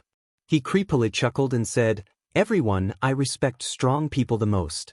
So I want to ask everyone here if you want to have good days. Do you want to become famous in the independent state? Do you want to lord over everyone else? Everyone was startled by old Jiang's words. Yi Wanwan rubbed her nose. Why do his lines sound like the MLM organization? Who wouldn't want to? But that's too unrealistic. We merely want to finish our mission as fast as possible. We don't have any unreasonable demands. A middle-aged man sighed. Chapter 1376. It was extremely possible they would need to exchange their lives for freedom from the martial arts union this time. The Fearless Alliance might have a great reputation in the Fearless Alliance, but Azura was more terrifying. Legend said that the previous president of the martial arts union wanted to destroy Azura in one swoop. Yet now, the previous president had passed away already and the current president had taken office, but Azura was still standing. From this, Azura's fearsomeness could be seen. Heh, everyone's worrying too much. Yi Wanwan looked at the people in the room, her lips turning up. From this moment onward, everyone here is free. Everyone was startled. No one refuted Yi Wanwan's words because everyone knew full well the type of person the Fearless Alliance's Bro Flat Top was.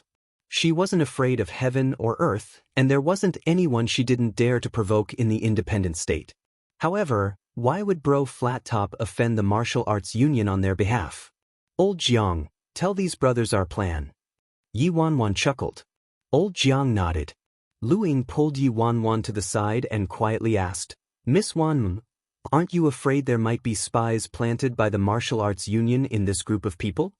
Yi Wanwan shook her head and softly replied with a smile. First of all, the martial arts union believes they've got us by our tails, so there's no need to plant spies here. Second, Azura didn't violate any rules of the independent state. If other people learned that the dispatch team contained members of the martial arts union, it would be a heavy blow to the martial arts union. Third, even if we took a step back and there were spies here, so what? These people belong to me now, and I didn't say I wouldn't attack Azura. It's just a matter of time. What could the martial arts union do? Lu Ying pondered over it for a moment and couldn't refute her, so he ended up nodding and saying, Brilliant. Who cared whether they planted spies here? What could they do if these people were hijacked in front of the president of the martial arts union? They would fight Azura, but at least they needed a detailed plan. Since this plan wasn't developed yet, the martial arts union couldn't say anything. Bro Old Jiang, then are we joining the Fearless Alliance? Confusion surfaced in the eyes of the elderly man in black. The Fearless Alliance? Little Lolita snorted and haughtily said, How unpleasant to hear. You aren't joining the Fearless Alliance. Then, the elderly man in black frowned. The Rose of Death. Long-haired man replied mirthfully. What? The Rose of Death? Everyone was taken back and incredulous. Could it be that the Rose of Death really exists in this world? But didn't someone say it was all fictional? Nonsense. We're members of the Rose of Death ourselves. Are you calling us fictional? Bearded man puffed up with rage and glanced at the elderly man with displeasure. And no, I'm not saying that. The elderly man in black vehemently shook his head and ended up sighing. It turns out the Rose of Death is real. I didn't expect the renowned Bai Feng, President Bai, would actually be the leader of the Rose of Death, Black Widow. Enough nonsense. Let me test your strength first. Little Lolita coldly shouted and struck the elderly man with her palm all of a sudden. However, the elderly man didn't dodge at all and forcefully took her hit. Chapter 1377. Didn't you dodge? Are you okay? Little Lolita asked the elderly man with a deep frown. She placed all her strength behind that hit. Why should I dodge? The elderly man looked at little Lolita with a face full of incomprehension. Little Lolita, this is too humiliating. Yi Wanwan looked at the elderly man. This old man's strength was truly inordinary. When little Lolita's strike landed, his body was akin to a placid lake surface and it didn't generate a single ripple, so he had to be an expert. As for the rest of these people, none of them were weak either since they were imprisoned by the martial arts union. Boss? At that moment, a young man wearing leisure clothes walked toward Yi Wanwan. Boss? We made a lot of friends imprisoned in the 6th floor prison. We heard people mention that there were survivors of the rows of death imprisoned in the fifth-floor prison. Yi Wanwan's expression didn't shift, but she was inwardly shocked. The sixth-floor prison was the death prison established by the previous president of the Martial Arts Union, and it was composed of 6 floors in total. They said that the heavier the crime, the higher the imprisoned floor. From the 3rd floor onward, all the prisoners were extremely evil and savage people. When you reached the 4th and 5th floor, the prisoners were even more terrifying. As for who was imprisoned on the 6th floor, the residents of the independent state had no idea. However, this young man was saying there were survivors of the rows of death imprisoned on the 5th floor. Could it be that the rows of death really existed in this world?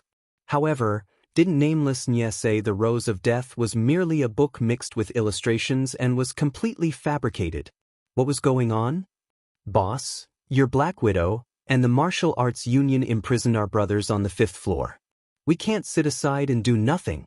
The young man added, I don't want to do anything.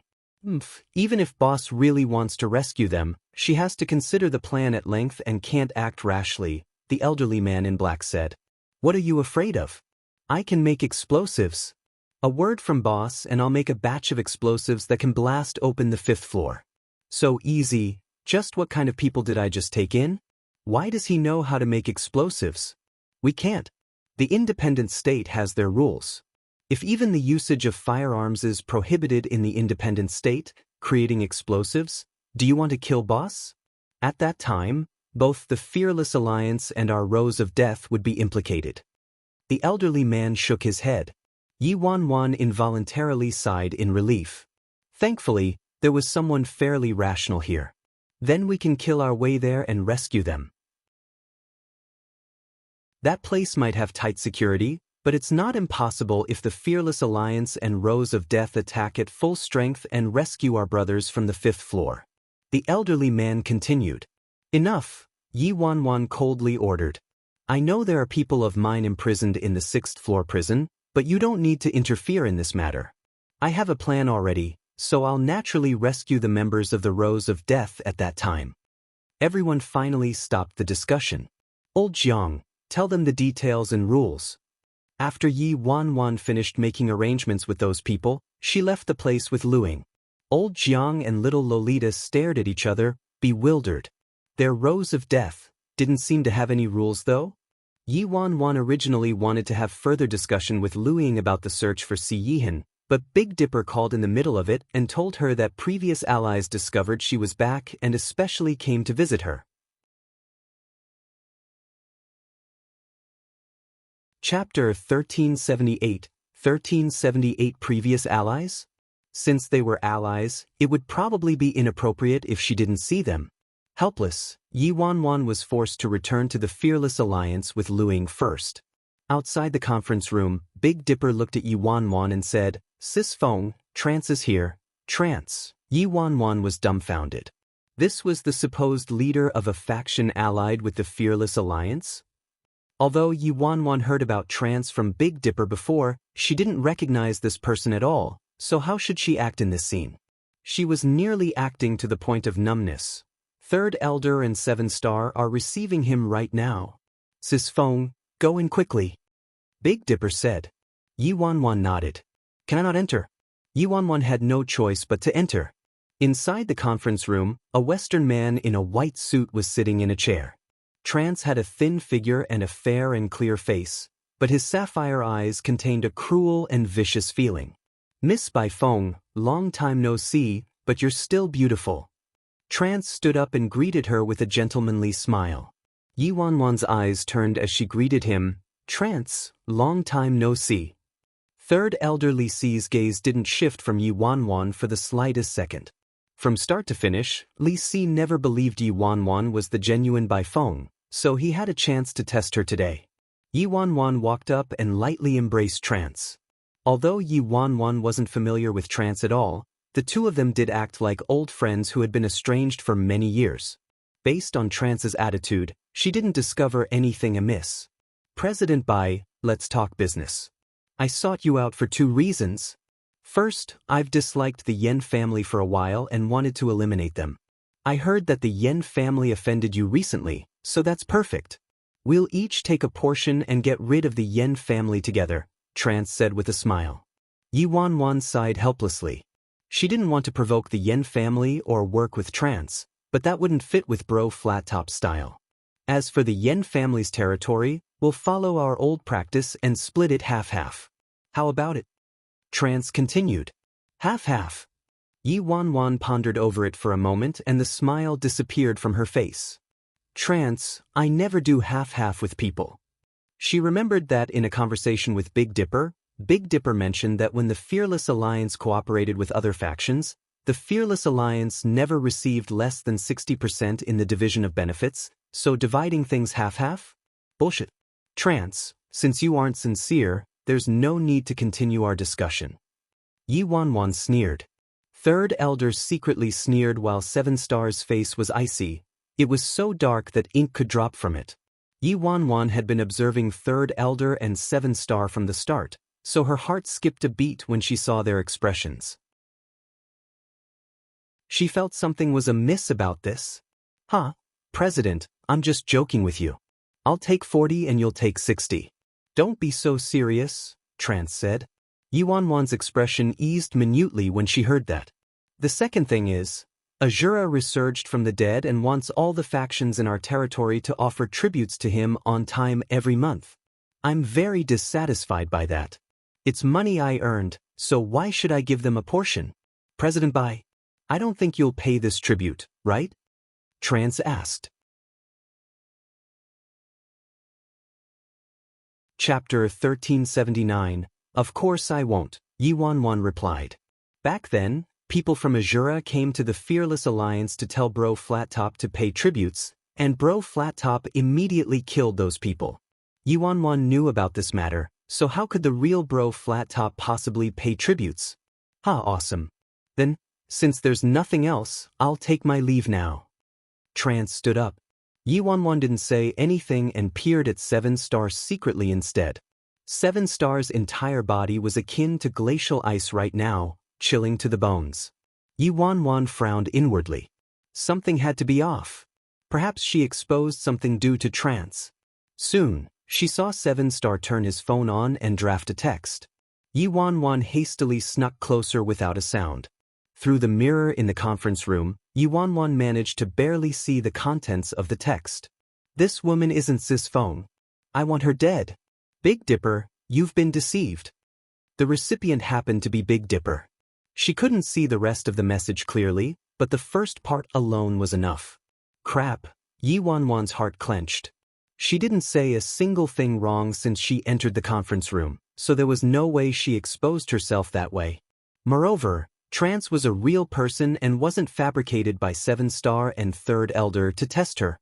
If all of these reasons weren't the issue, then there was only one problem. The Western man in front of her wasn't Trance. She'd been deceived. Hold on. Before Seven Star could send the text, Yi Wanwan suddenly snorted and called after the Western man. President, what is it? Is there something else? The Western man was startled. Yi Wanwan nonchalantly walked in front of the Western man, her lips turning up in a bewitching smile. I finished playing the game with you. So, is it my turn to ask you some questions? President Bai, what do you mean? The Western man asked. Slap. Yi Wanwan lifted her right arm and mercilessly slapped the Western man in a flash before anyone could react. Caught off guard, the Western man fell to the ground from the force behind her slap. Do you think I am an idiot? Yi Wanwan asked with a snort. President Bai, what do you mean? Do you want to start a war between us?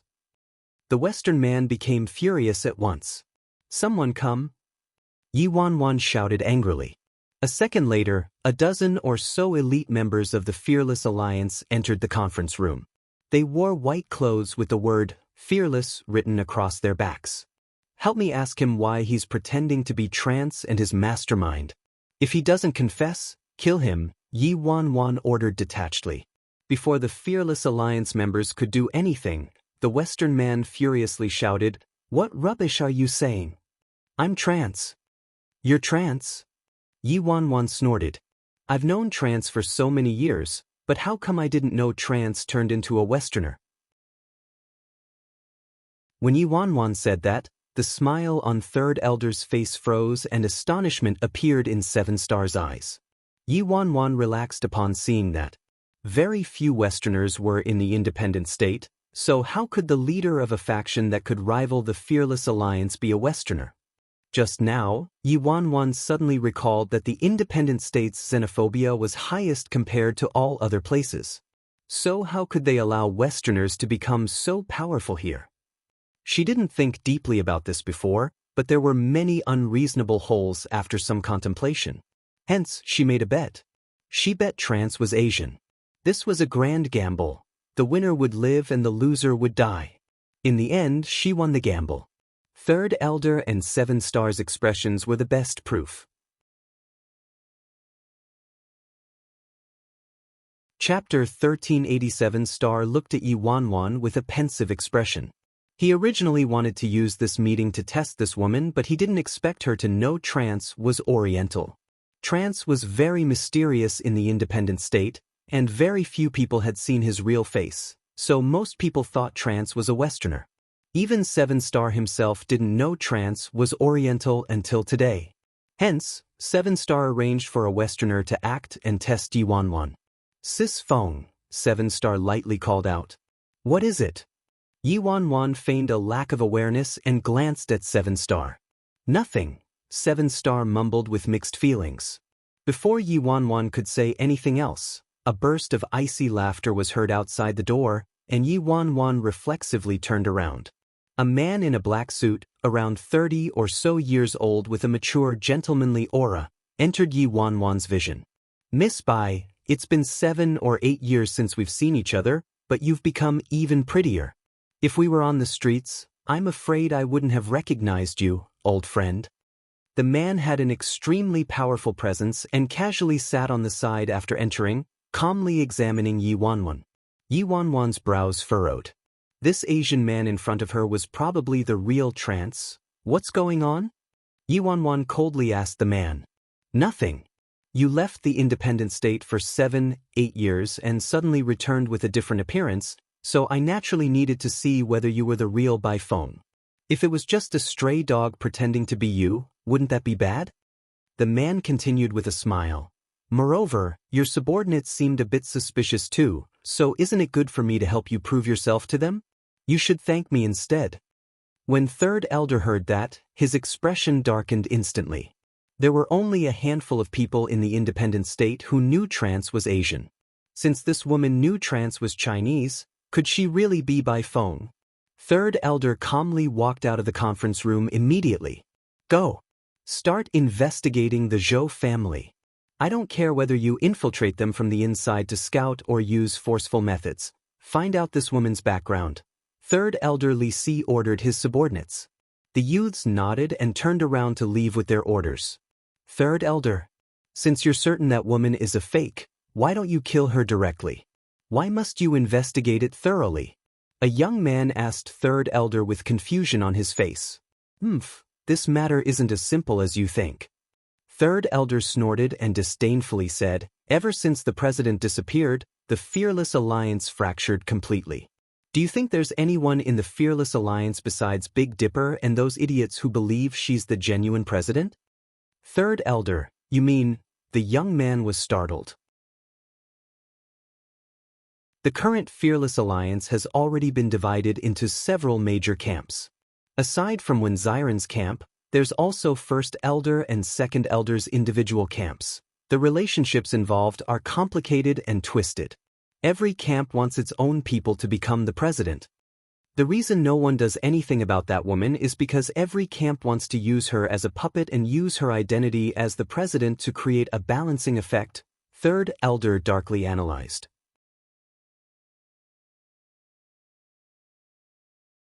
Chapter 1381. 1381. After listening to Third Elder's explanation, the young man was taken back. Third Elder means to say that none of the Fearless Alliance's higher-ups believe she's the president. But they went along with the mistake and intentionally acknowledged her identity as the president so that they could balance out the Fearless Alliance, of course. Third Elder snorted. Lately, many people have been looking for evidence that proves she's not the president. As long as they find evidence and publicize it, they'll have achieved a great service for the Fearless Alliance, and the party who achieves that can ascend the throne to become the president. The young man nodded. After days of trouble, that woman was actually only a chess piece to each camp. Inside the conference room, after Trance and Yi Wanwan inquired after each other's well-being, they developed a plan for cooperation to eradicate the Yen family and resist Azura. After Trance left, 7-Star lingered next to Yi Wanwan as though he wanted to say something but couldn't get it out of his mouth. Yi Wanwan sat in her chair silently as she combed through the recent events in her mind. After today's events, Yi Wanwan had a stronger realization that it wouldn't be as simple as she imagined to deceive these people and stabilize her position. Nearly all the true higher-ups like Third Elder held a very vague attitude toward her. None of them treated her like the real president of the Fearless Alliance from the very beginning. However, if a faction like the Fearless Alliance truly wanted to expose her, it should be easy, but they hadn't done that. She really couldn't figure this out. 7-Star. After some thinking, Yi Wanwan turned to 7-Star. Let's talk. 7-Star immediately looked up at her. What does Sis Feng want to talk about? You, along with all the higher-ups of the Fearless Alliance, have never believed in my identity, right? Yi Wanwan asked him. 7-Star's brows furrowed. After mulling it over for a moment, he finally said, "That's right." "Alright then, 7-Star. I can frankly tell you that I'm by phone. Do you believe me?" Yi Wanwan asked. "I believe you 80% now," 7-Star hesitantly replied when he met her bright eyes. When Yi Wanwan heard that, she wanted to cry her eyes out. Damn it, my Oscar-level performance only granted me 80% credibility. Just how strong is this child's suspicion? Very well. Tell me about the situation with the higher-ups of the Fearless Alliance. Yi Wanwan remained calm and composed as she asked with a serious expression. 80% credibility should be enough for her to dig up some information. In contrast to 7-Star, Big Dipper was extremely unreliable, so it would be very beneficial for her to gain 7-Star's allegiance. 7-Star's attitude did ease up a little. He nodded and explained, "The higher-ups are allowing you to run amok because you can be taken advantage of. If it weren't for your appearance, the Fearless Alliance would have already engaged in a civil war over the president's position. This way, regardless of who won, the Fearless Alliance would turn into a bucket of loose sand. However, your appearance coincidentally creates some checks and balances in the Fearless Alliance's civil war. Every camp will investigate you, and whoever uncovers evidence that proves you're pretending to be the president first can ascend to the president's throne." Yi Wanwan rubbed her chin pensively. 7-Star's explanation didn't surprise her at all. She'd definitely also do the same thing if she was in the shoes of the Fearless Alliance's higher-ups. Chapter 1382. I didn't expect I'd become a chess piece in the Fearless Alliance I created with my own hands. What a joke this is. Yi Wanwan chuckled aloofly. Really, are Sis Feng? 7-Star examined her. 7-Star, I rescued you from the slums when you were 9 years old, and you've followed me ever since. Do you remember that? Yi Wanwan asked. I remember. 7-Star nodded after a moment of silence. Yi Wanwan smiled with satisfaction. Good, good. This was information that she weaseled out of Big Dipper earlier. Sis Feng, 7-Star wanted to say something else but was interrupted by a Fearless Alliance member reporting that emissaries from Azura were there to see her. Azura? Yi Wanwan's brows furrowed deeply when she heard that. A moment later, several men entered the conference room with large strides.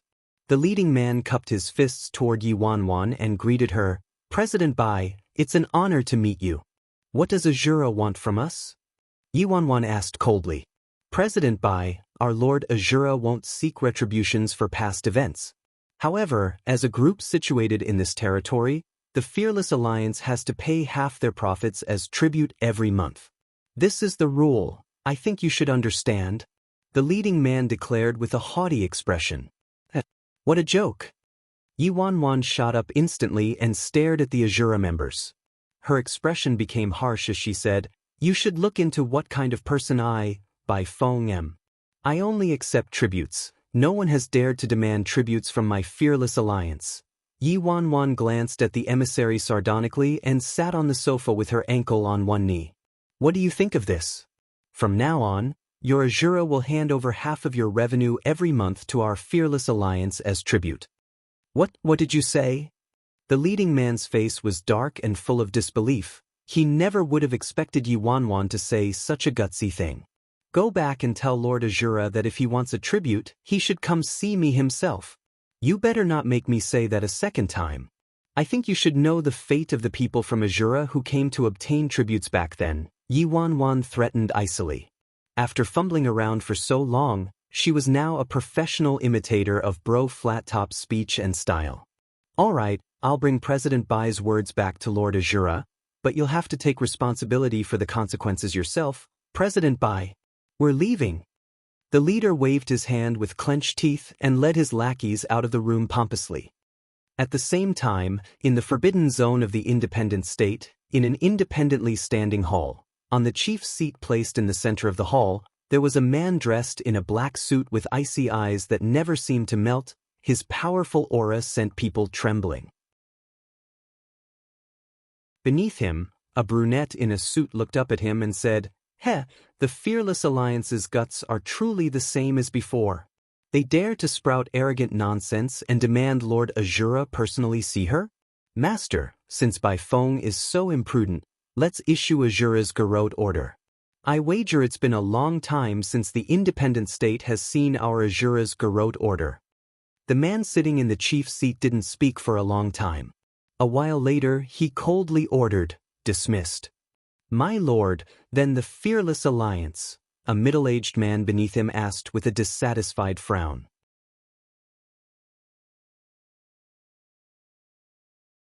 Chapter 1383, Dismissed, Sihan coldly said, his tone unquestionable. Yes, soon, everyone inside the hall left, and only Si Yihan and Lin Ke remained. Ninth brother, the Fearless Alliance is so arrogant and was the most zealous when attacking us back then, so why don't we eliminate them? Lin Ke looked at Si Yihan with obvious incomprehension. Si Yihan looked a bit dazed as though he fell into reminiscence. A long while later, Si Yihan used an icy and robotic voice to say, "Because of Wanwan." Yi Wanwan. Lin Ke looked astonished. Seriously?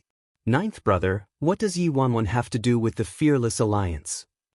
She's a member of the Fearless Alliance, Si Yihan replied expressionlessly. Huh? Yi Wanwan's a member of the Fearless Alliance. Lin Ke was shocked. This was the first time he heard about this matter from Si Yihan. Shit, when he first learned that ugly weakling Yi Wanwan was Ninth brother's legendary beloved person, he was shocked enough already. He didn't expect her to be connected to an organization like the Fearless Alliance too. After Si Yihan decided to return to the independent state, he finally informed him that Yi Wanwan was a resident of the independent state and was the girl he liked. A dramatic accident happened afterward, so he brought Yi Wanwan to China in order to ensure her safety. Ninth brother, there are too many things you didn't tell me. I'm still boggled right now. What in the world is this situation? Lin Ke asked hastily. Si Yihan pondered over it for some time, a vicious current rippling through his face. A long period of time passed before he began his explanation in a low voice. Back then, Si Yihan was inspecting a branch of Azura when Yi Wanwan suddenly infiltrated the branch, wanting to eradicate the branch. However, Yi Wanwan ran into Si Yihan at this branch. Upon seeing Si Yihan's decent martial arts skills, Yi Wanwan thought Si Yihan was a small leader in the branch. A fondness for talent arose in her, so she earnestly persuaded Si Yihan to leave Azura and join the Fearless Alliance. When Lin Ke heard that, he covertly peered at Ninth brother's face with a nuanced expression. Fondness for talent? Are you sure it isn't fondness of beauty?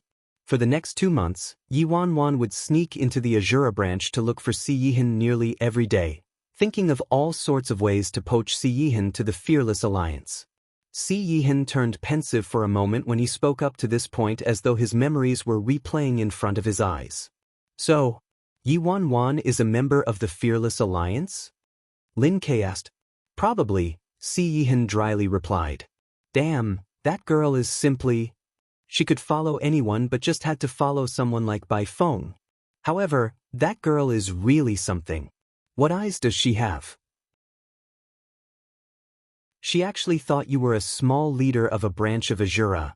Tisk, if Yi Wanwan knew the small leader she wanted to poach was Azura's Supreme Lord Azura, the biggest boss, I wonder how she'd feel. However, since Yi Wanwan was so persistent in poaching you to the Fearless Alliance, we can tell she's very loyal to the Fearless Alliance. Lin Ke theorized. No wonder Ninth Brother was so lax in his attitude toward the Fearless Alliance. Si Yihan dryly glanced at Lin Ke when he heard the last part, his expression chilling a few degrees. Lin Ke detected the man's displeasure and promptly changed his words. The Fearless Alliance and such are all missed. That girl must have been solely mesmerized by your beauty, Ninth Brother.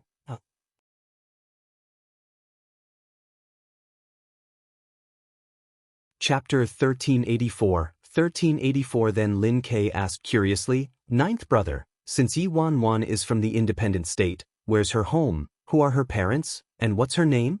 He had heard many fierce legends about Ninth Brother's beloved, but he never knew her true identity. It was great now. She gained another title as a member of the Fearless Alliance. Doesn't that woman have too many little disguises? Doesn't she find it madly tiring? Is that important? Si Yihan asked with a cool expression.